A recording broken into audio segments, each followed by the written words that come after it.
This is Kip Weston. I've had a lifelong fascination with adventure. I'm obsessed with uncovering stories from extraordinary people, people who break from the average and become outliers. And I want to share their stories with you. So today's guest is Jason Schmaltz. Jason is an AMGA certified guide, engineer, entrepreneur, and YouTuber. He has a channel dedicated to rock climbing YouTube videos that is some of the most in-depth and knowledgeable on the platform. Jason also has a wealth of entrepreneurial and climbing experience that we cover in this podcast. If you're interested in the business side of guiding, this is a great podcast for you. I'm excited for you to hear this conversation, so let's get into it. Honestly, my first question for you was, where did you learn your time management skills? Because just hearing about all the things you're involved in, I feel so unproductive. When you're in real estate, you're in climbing, ultra running, a dad, husband, community member, the huge resume of, any one of those topics I think would fill up my whole week. Yeah, no, fair enough. Yeah, I guess there's 2 points. I would say where I got the fundamental basis of, being able to manage a schedule, was in engineering school. So that's pretty demanding. I went to Georgia Tech and majored in chemical engineering. So that was a pretty demanding major. Georgia Tech, is a pretty tough school. But you learn, how to, block time out and, predict the future and all that kind of stuff. And in predicting the future, figure out what changes you need to make in your habits or, stuff like that. But, that only gets you so far, managing your own 24 hours. Where I really gained a lot of knowledge on schedule management was, being able to bring on team members, train them, help them figure out, how to help, how to add value, and get doing stuff, on my behalf and valuing them for it. I'm very big on valuing people. I don't like people to do stuff for me for free, just as much as I don't like to do stuff for free. So, I learned, part of that was in my corporate journey. I was in leadership, for a while, but then in real estate, I have a team that does most of my work for me. And I set that up from, day one. In my climbing business, I have other guides that, do a lot of the guiding for me, and I just plug and play and work on the business, the marketing, the website, the strategies, and all that kind of stuff. Only place I probably take more, a linear approach is my YouTube stuff, just because I like doing it. It's something I, enjoy doing. So I probably spend more time on that than I should. I probably should have hired an editor long ago, but anyway. But you have to trust people, and that's where a lot of people get hung up. Is they think that they can do everything the best, and that's a fallacy that most of us have, myself included. And by learning to let go of control, you can allow other people to help you and get more done. And I guess the way I mentally did that was I said, okay, if I have 10% of my schedule to devote to this versus somebody else who can devote their whole schedule to it, they're probably going to do a better job than my 10%, even if I'm master of the universe of it. So that helped me get past that mental block of, giving up some trust, giving up some control, Yeah. So do you use like an Eisenhower matrix, or is there something where how do you decide what to delegate and what to retain within that 10% of your time? Yeah. So okay, that's a good question. This is an important skill, I think. I don't know if it's a skill or a mindset, probably a little bit of both.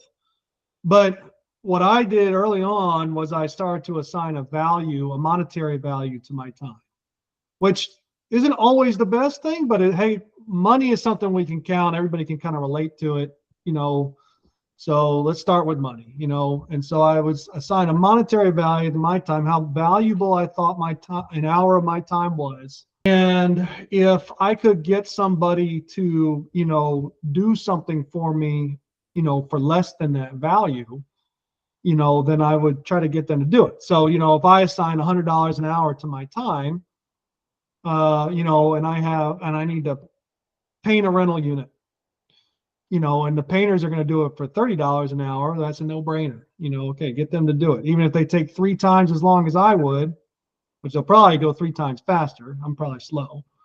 That's going to be a benefit, for me. Now then, as you build skills and, acquire more assets and, maybe move up in whatever ranks or hierarchies are in your life, that value can go up. It can also go down. So, one big change I had when I left, corporate for a while was, working in the corporate job. It kind of helps you assign a value because you can say, oh, it's, my rate that I get paid. I mean, that's a no-brainer. That's at least a starting point. Although some would say their weekend hours are more valuable than their weekdays, which I would agree with that. But when you leave, or when I left corporate, I didn't have that baseline. So now I had to at least on my own, had a void of 40 to 50 hours a week, make those hours at least as valuable as I was getting paid, or I was in my mind, losing. So there's some pressure that comes with that mindset, especially if you're, going out on your own. And I think people underestimate, the magnitude of that task to make, their time as valuable as a corporation can. I happen to think that's one of the strengths of a corporation is they can help you make your time, at least a portion of your time valuable. It's very difficult to make your Right. time valuable on your own. It's not easy, Yeah. Mhm. Yeah, that makes sense. Something you mentioned that stuck out to me is you said you enjoy valuing people that help you in all these ventures and all your enterprises and that sounds like great corporate leadership and just business leadership and personal leadership. Was there someone that you looked up to that made you feel that way that you want to pay forward, or is this something that you felt was lacking in your corporate job that you want to introduce into, like, when I'm a manager, this is something I will be different for? Yeah. Well, I would say it was a little bit of both. Um, but for me, you know, I, I knew starting out just at the family level, like it's important to value the people in your family, show you them you care. Starting from, even before you have your own family, to value your parents. Yeah. I tried to, show my parents that I value, their investment in me by, maybe, doing something for them or whatever, or even just writing a letter or something. That's all it takes to value them. And then, in your family, you figure out how to, value your spouse or kids or whatever. But, I would observe in leadership, the leaders that did well were the people who cared more about people under their leadership than themselves. If they cared more about the outcome of the people who were under their leadership than themselves, that usually has a reciprocating, property to it. If you have people who are supposed to be helping you, and your main focus is, hey, what's best for this person, and they see that, then they're gonna, try to help you because they like that you empathize with them. They like that you're trying to, make their life easier for them, and make their life, and maybe help them achieve, some of their dreams, depending on, the relationship. I had a few mentors, over the years, spiritual mentors, work mentors, climbing mentors, and, they all, showed that they valued those relationships I just went over. Of course, they valued me, but I always wanted to show them how much I valued them too in some way, and sometimes sometimes you value a mentor by just doing what they say. That goes a long way. But, a lot of the mentors I had, I would pay them, not because it was some, like, Ponzi scheme. One of my mentors was a guide, Yeah. like a climbing guide. And so, he could be doing anything, and he would probably mentor me for nothing, but I want to show him, hey, like, I really appreciate this. And the money probably means less to me than it does to him. So I'm more than happy to give it. And that our relationship, I would say, is not based on money at all, but the money shows that you respect their time. And that's an important message for people to see, is that you care about their time. So valuing people, if you're trying to build a team in anything and you don't value your people, you're not going to make it very far, because now you're just stepping on heads, and you just don't get very far. It's not sustainable. Yeah, that makes sense. And in terms of, like you said, how can I be most useful to you? I like that mindset a lot, and I definitely see it in your YouTube videos. Like, they are so packed full of just peak. It's like if there was a spectrum of a Mr. Beast edit and then a Khan Academy, I see you over on this end of just peak utility. I would agree with that assessment. Yeah. Like, this is just, if you're clicking on this video, you're going to get all the information I know about the subject, organized neatly and presented in just a very clean way. Right. Just the peak usefulness for your YouTube channel.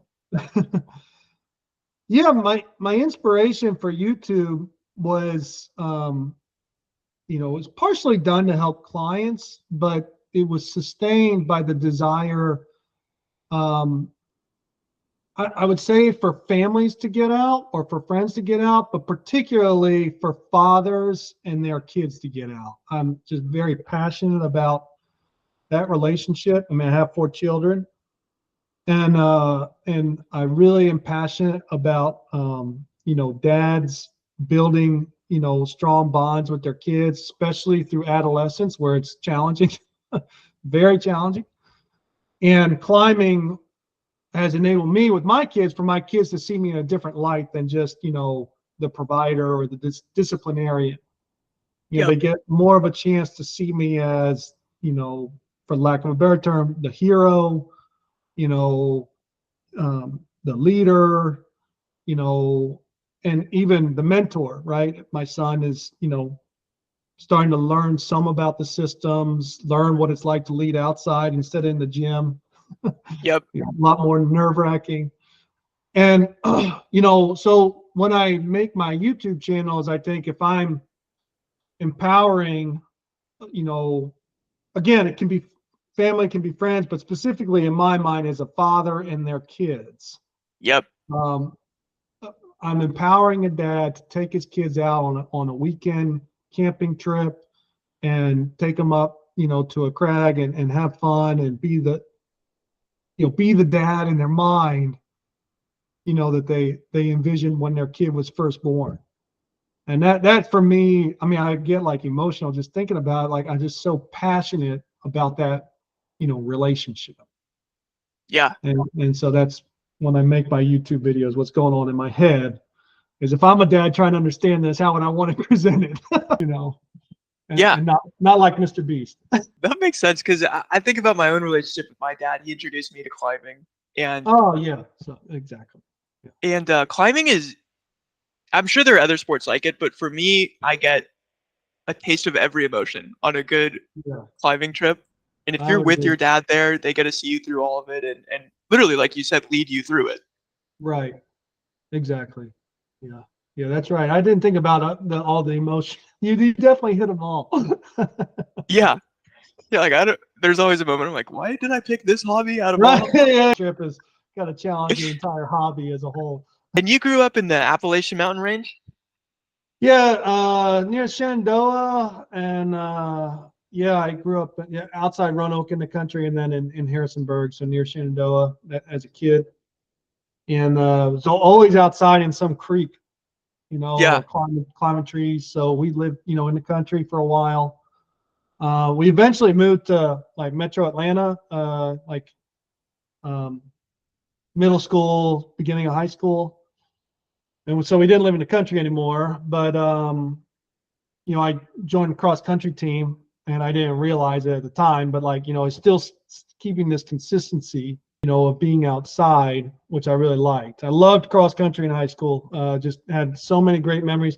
in North Metro Atlanta, there's a park called Kennesaw Mountain National Battlefield Park. It's a Civil War kind of site. But you got some great trails, and actually pretty long trails for like being in a metro city. It's about 20 miles of trails, Oh wow. and you got a decent little mountain to climb up and train on and stuff. So I had a lot of great runs there. Still run there, and when I ultimately left Atlanta after college, and I lived in Houston, where there was nothing really like that. That's when I really struggled, just because like I didn't have an outdoor element. I did road running in Houston, but it's just not the same. And You need the ultimately, trails, yeah. Well, I mean, you just need some green, something green, right? and Houston's got a lot of cement, and I mean, something for everybody, right? But it Yeah. just wasn't for me.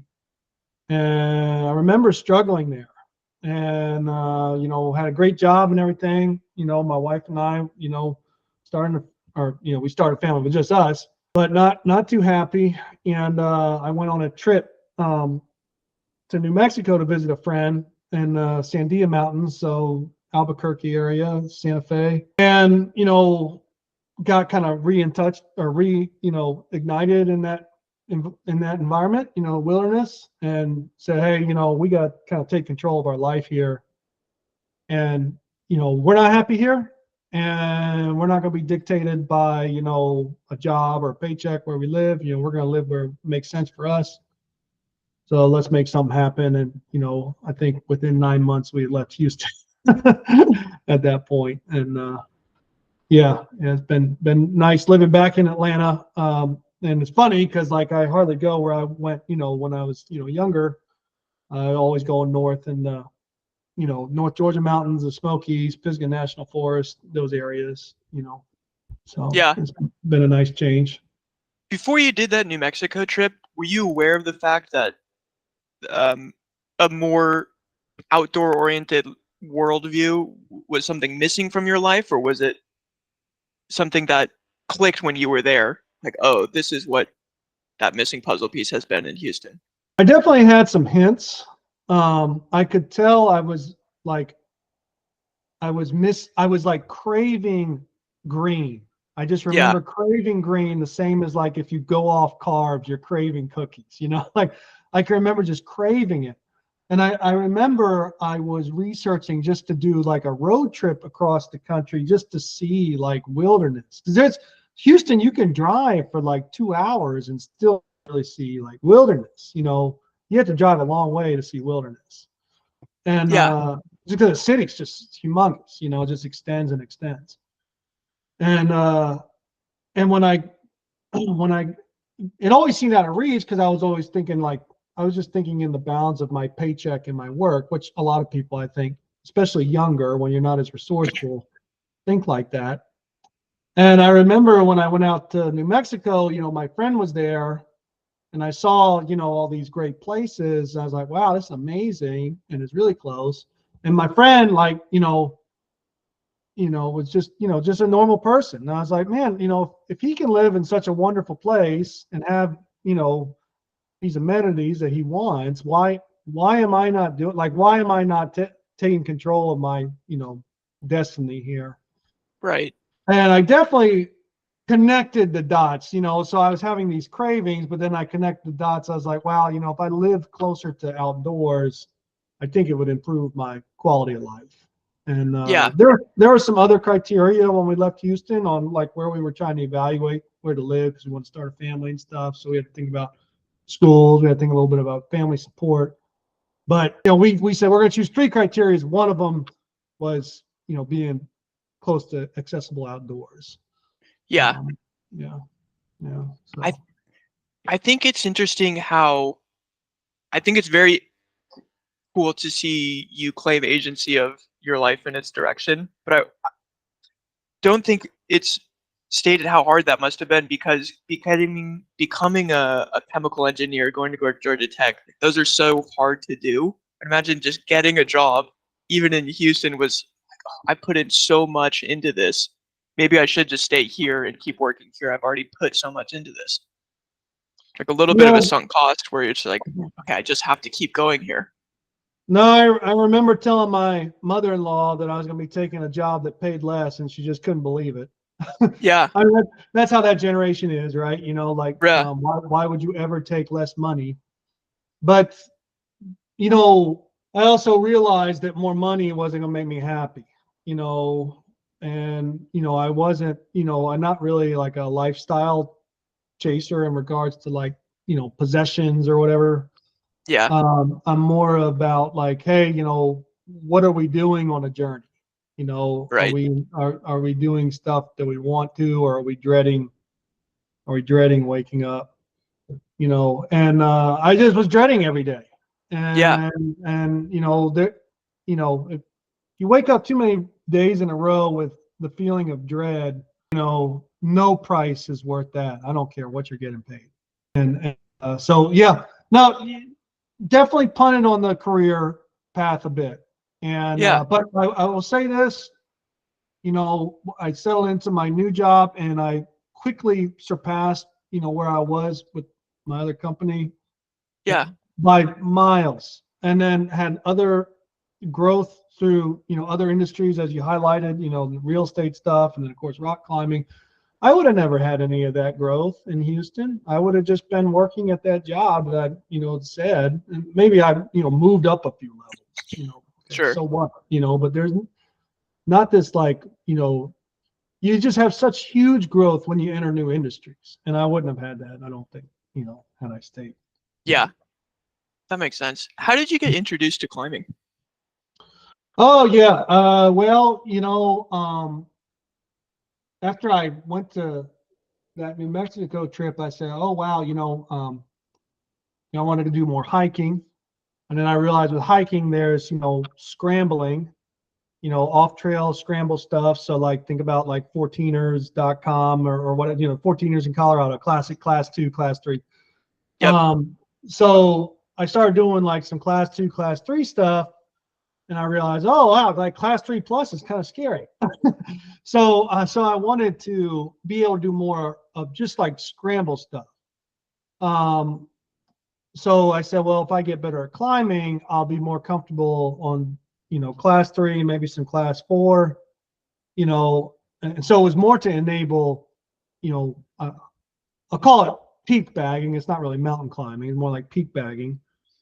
And then, so then when I got into, you know, rock climbing to help that, I realized this whole new skill set in rock climbing, not just the climbing, but then also, you know, the technical systems and equipment, and realize, oh wow, you know, there's a whole new learning curve here that I didn't even Yeah. know about, and it also enables access to terrain that I used to think was out of reach. You know, I mean, I always wanted Does to it climb. scratch an engineer part of your brain when you get onto Oh, I like mean, for 3-to-1 sure. I mean, you know, leverage you and see these vectors and, yeah, you know, the second stuff with the, kilonewton comes up yeah, and you're like, oh, yeah. this I is mean, my time to and shine. I mean, I don't know. Like, I think anyone who has an engineer, you know, part of their brain, learn how to use a rope and make stuff out of a rope. You know, I can pretty Yeah. much, you know, build a town now with a few ropes.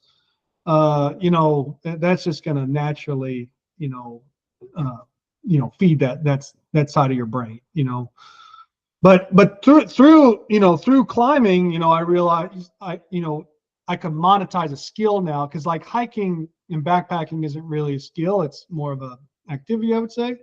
Right. Um, um, the with climbing now you're monetizing, or now you have an actual skill that people want to know, and I found it a little bit easier to monetize than like, you know, backpacking trips. I used to guide backpacking trips, and that was a lot harder to, you know, monetize efficiently, you know. Yeah.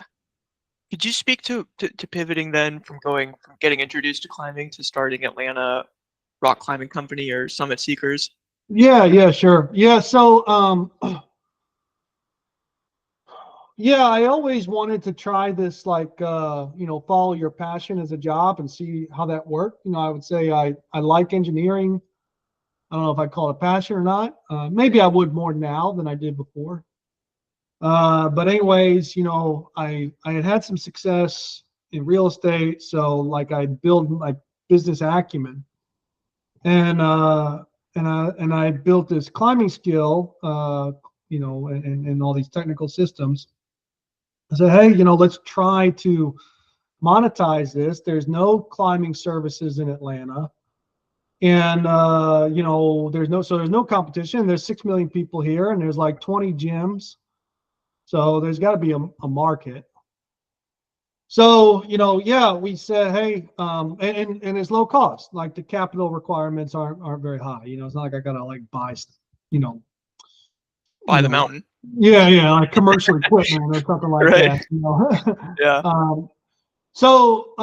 Yeah, and I had some supplemental income from real estate, so I felt okay to, kind of take the risk. So, we started out. Summit Seekers Experience was my first, company, which was a nonprofit kind of faith-based company, and that scaled pretty well. The problem is I tried to make it, basically, when I say nonprofit, like I didn't even pay myself, which is probably a mistake, because as it scaled, it actually got harder to sustain. So normally when a business scales, it should get easier. You should get into different problems now, like staffing and stuff like that. Your balance sheet should get stronger, and mine actually got weaker, and so it became very difficult to sustain financially. And I said, well, we have to do something, because this isn't working. I'm not only am I, devaluing my family by going to do this, but I'm taking money out of our checking account too. So it becomes very unmotivating.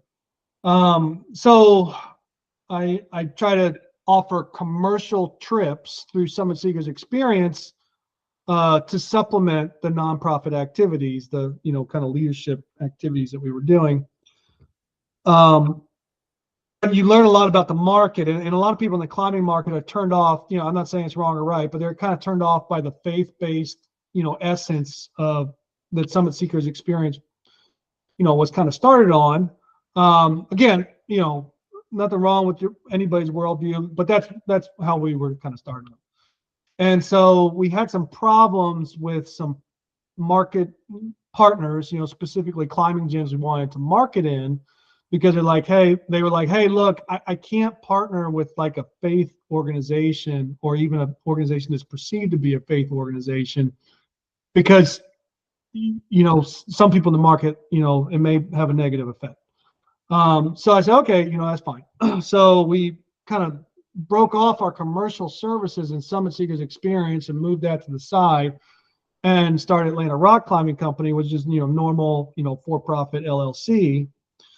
And that ended up, being pretty successful from a marketing perspective, because number one, it's got this city name in it, so just from a Yep. marketing perspective, that just kind of helps in recognition. Atlanta's bigger than Jason, from a name recognition perspective.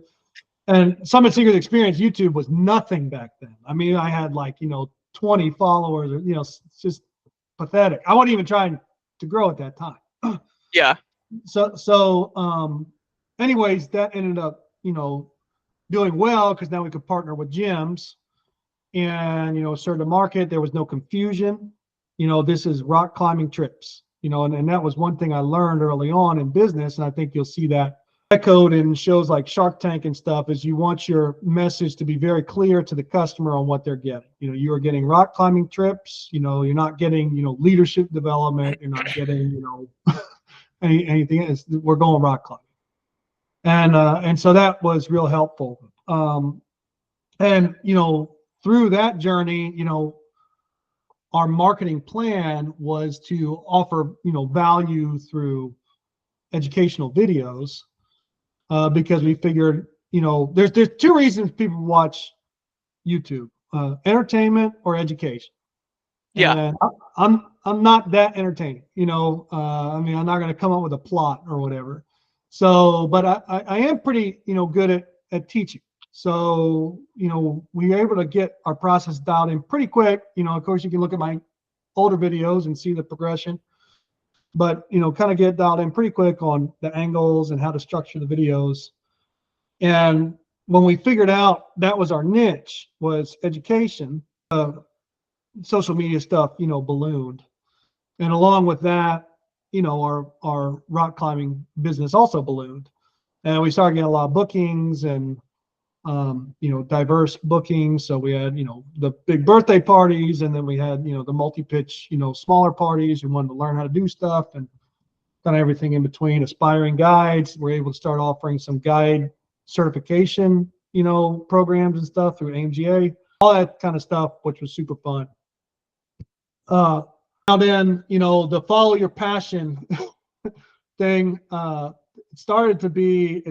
passion started to turn into work. So, Yeah.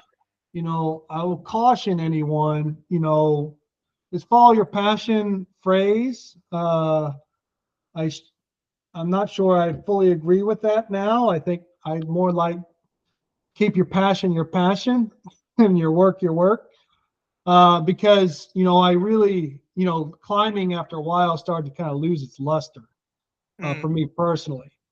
And so, yeah, I was guiding a lot, but it was climbing, less than I ever had, if that makes sense. Yep. Sitting behind a gree a lot, or climbing a route that I've climbed a bajillion times with someone, because that's, what we were doing that day. But so I'd say, one thing I learned in that journey was, anything that you start doing, as a career, it will turn into work, and I'm not saying I did not enjoy it.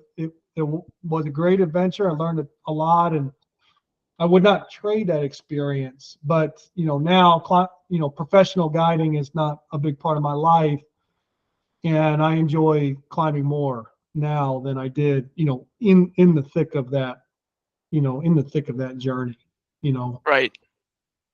Yeah. Would you say then that's probably your biggest caution to anyone interested in becoming a climbing guide or starting a climbing company, is just to be fully aware that it's not all passion project 24/7? Yeah, I would say it's almost the opposite. Like, if you like climbing, Yeah. I would not recommend being a guide. Like, you need to like, but number one, you're not going to be climbing. It's Yeah. not this is guide 101. Like, the outings are not for you at all. The outings are for the client, and you're 100% focused on the client, their needs, their comfort, their goals, how they're doing.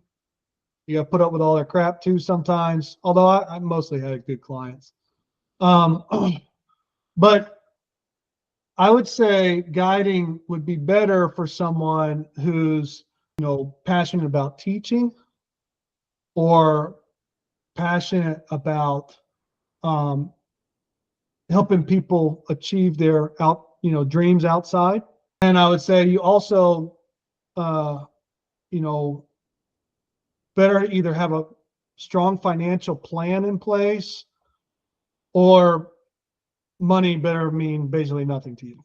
It's Mm. very difficult in this industry you got to look at it like a starving artist type thing.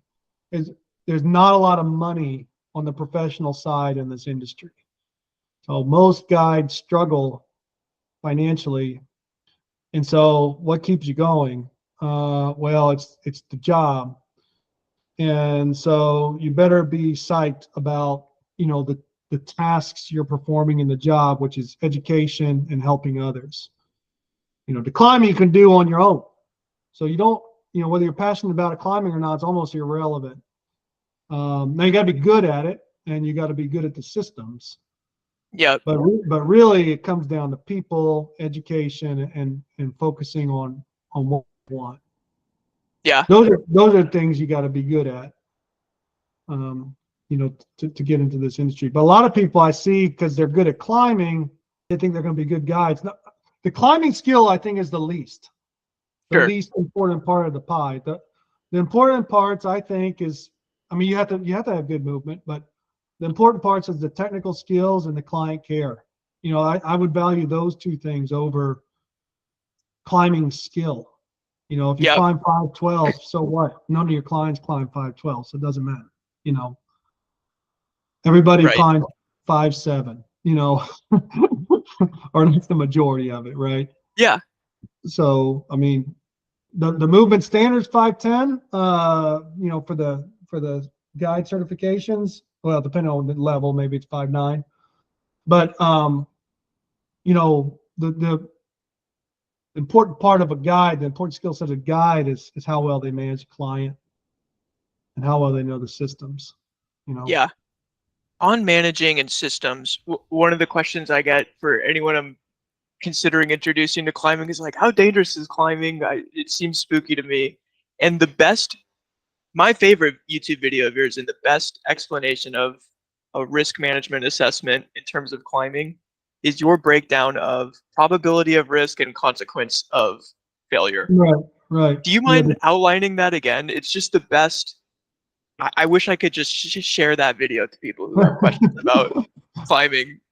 yeah, well, maybe you can take a screenshot of that matrix that's in that video I flash up. But Yeah, basically, and this is common in a lot of industries. So in the airline industry, this is common, and engineering, it's common. Anywhere where there's risk or inherent it's also a risk. very engineer way to think of it too. Yeah, yeah, yeah, yeah. Actually, it's like this guy. Yeah, So you have, the goal is to quantify the risks. If you just say, I'm not going to do something because it's risky, you might as well not get in the car. You might as well not get out of bed because everything's risky. right. Well, we have some type of risk tolerance. So the question is like, well, what is it? Can you quantify it? And that's the important thing with risk is when you can quantify it, then you can make better decisions. Kind of like we talked about quantifying the value of your time before. Now I can Yep. make better decisions with my time because now I at least like have some values here versus just how I feel. So the way to quantify risk is that you have a consequence value, which can be, a scratched pinky all the way up to death, and in between maybe you got like sprained ankle, and then a little bit worse than that is maybe like broken leg, multiple broken bones, and then death. Okay, so let's say it's like that: scratch pinky, sprained ankle, broken leg, multiple broken limbs, and then death. So 1 through 5, boom. And then you have the probability of those things happening. Okay, so you could say, of your outings, the highest probability that you would probably see on something would be like a 1 out of 10. There's not too many things that's going to happen every single time, except fun. So, no. So maybe like 1 out of 10 outings. And then, the next one would be 1 out of 100, 1 out of 1,000, 1 out of maybe 10,000 outings. So 1 out of 1,000, 1 out of 10,000, you start to get in this realm of like pretty unlikely. And what you want is, obviously a perfect world. You have the lowest probability, so 1 out of 10,000, and the lowest consequence, so a pinky scratch. But that's not reality. In reality, the lowest consequence, pinky scratch, is probably the highest probability. I mean, I'd say 1 out of 10 times, maybe even more frequent than that, I scratch something. If you take Yep. a fall, if you take any kind of fall, even a top rope fall, you're gonna probably scratch something. Yeah, maybe even on the approach. Yeah, I mean, yeah, exactly. Branch brushes you. Yeah. Exactly, something like that. So the goal is to start looking at the activity through the lens of this matrix and see like, okay, what's the worst consequence that can happen, or the consequence I'm most concerned about, and the probability that will happen, and say, okay, is that a low risk, medium risk, or a high risk? So obviously, high consequence, high probability would be the high, and then medium would be medium. But what if you had a high consequence but a very low probability? Well, that's probably going to be like medium or low risk, right? Because even though the consequence is high, if the probability is 1 out of 10,000, that's probably like low, So it's probably, my point is, it's probably acceptable. So if I say, okay, I accept all low, and I'll accept some medium, and I'll accept no high. So now I look at everything through the lens of that matrix I just kind of talked about, and I say, If I'm not happy with the consequence, if it's too risky, what systems or tools can I use to make it less risky? You know, so if I'm gonna, free solo Grand Teton, Owen Spalding route, for me, that would probably be, consequence, fatality, but probability probably very low. I'm probably like, I could probably do that a million times and not fall. So I'd Yeah. say that's 1 out of 10,000 for me. For somebody else who's maybe somewhat of an experienced rock climber, but not super good, they might be, 1 out of 100 in a fatality. That might not be acceptable. So, okay, you can't free solo. You either have to use a rope or something. I would say use a rope. Yeah. Now, let's say it's someone who's like never climbed. So now a fatality or maybe like multiple broken bones is, probably more probable than 1 out of 100, even if they use a rope. Now maybe you should use a rope and a guide, to get that probability to go back up in the lower frequency, the lower frequency range. Yeah. So it's thinking, hey, how can and work in orders of magnitude in that chart, that I kind of verbalized. Maybe you can Yeah. flash it up, Yeah. I'll put it up. Every layer. Don't try to think, oh, this is at 10 or just think about every layer of protection you introduce: a rope, a guide, whatever, anchor system or something. I don't know. Yeah. Introduces, an order of magnitude less probability or order of magnitude. It lets you move one way on the consequence. Yeah. No, I just love seeing it outlined like that. And thanks for walking me through Yeah, it. yeah, sure. Yeah. The more you can quantify things, the better decisions you make in life in general. Yeah. So anytime you're like in this gray area, think, hey, how can I define, even if your definition criteria sucks, if Yeah. it's consistent, you can still make, kind of consistent decisions and help your outcomes, Something I'd love to pick your brain on that in business and in climbing, it's very easy to quantify success and find metrics that you can track. Like there's KPIs you can work towards. I'm curious though, if sometimes the most important things in life don't really have KPIs. Like if I were to say I want to be a good husband or a good dad or a good son, there like I'd feel like such a fool saying, "Oh, I have these KPIs for being a good son or something." How do you think of um, those type of titles in that way, or is there a way to how do you engage that element of being a good man? yeah. You have to have some art, in life. It can't all be science, Yeah. so I call those type of things you just mentioned the art of lifestyle, the art of living. And rather than, I mean, look, okay, I could take a bit of a scientific approach to being a husband. I could say, scientifically, if I have a higher frequency of, you know, interactions with my wife, that relationship will probably be better. If Right. I have a higher frequency of interactions with my kids, that relationship will probably be better. So, from a metric standpoint, if I see a relationship struggling, I will look at things like that because that's easily quantifiable, and that's kind of a no-brainer, you Sure.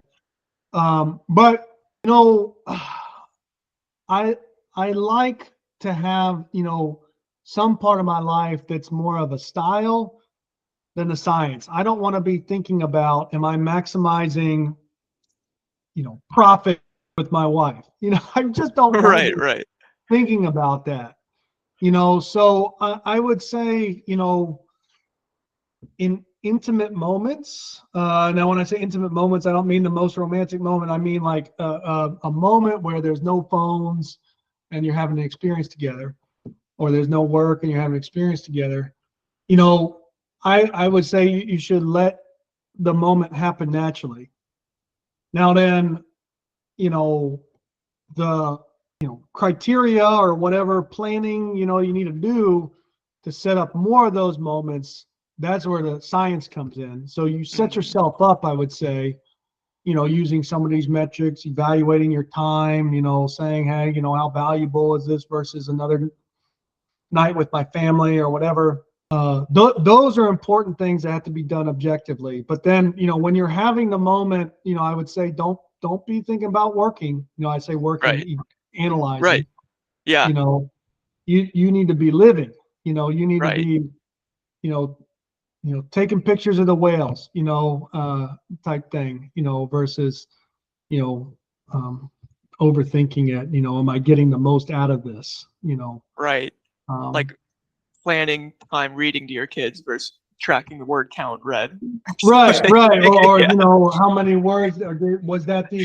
A lot of it can be. So here's where the trap is really. Is that you will evaluate the experience after the fact and ask yourself, was it worth it? And that's where people can fall into the trap, because human emotion has no rules. It's not corporate, it's not rock climbing. There's no rules in the father-son, father-daughter relationship. There's no rules in, a spouse relationship. Anything goes, because it's mostly dominated by emotion.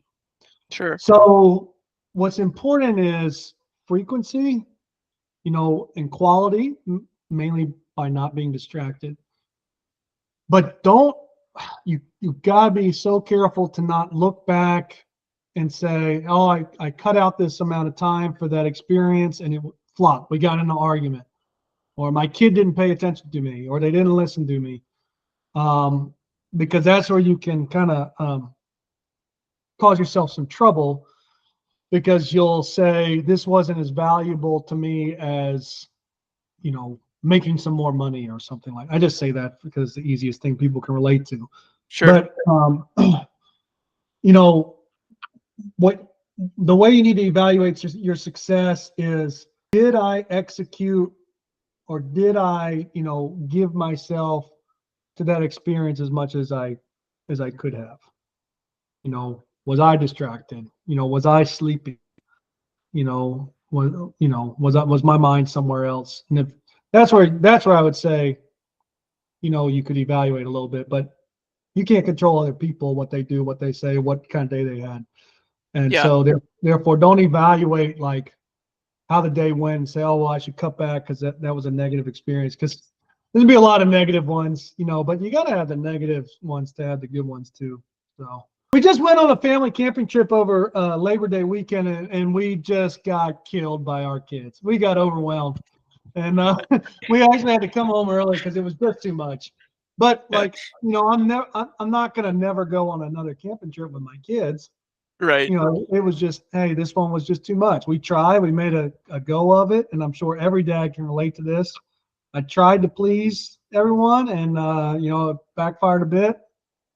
And luckily on this particular one, the kids had fun, but mom and dad just didn't get any rest. It was just too much. And but you just gotta look back and say, hey, that's part of the deal. Yeah. Oh, that's just great advice. Thanks for articulating that so thoroughly. Will you humor me for a speed round of questions before we wrap up? Oh yeah, for sure. Let's do it. Perfect. Yeah, I just have a few quick questions. So are you tea or coffee? Coffee, and only black coffee. I've been drinking black coffee for 20 years. Do you do pre-workout or anything for your ultra runs or climbing? Not really. Maybe some electrolyte mix for a big run. I may try to Yeah. get a little bit of that in, right before I start, but I don't do too many like, powders, Sure.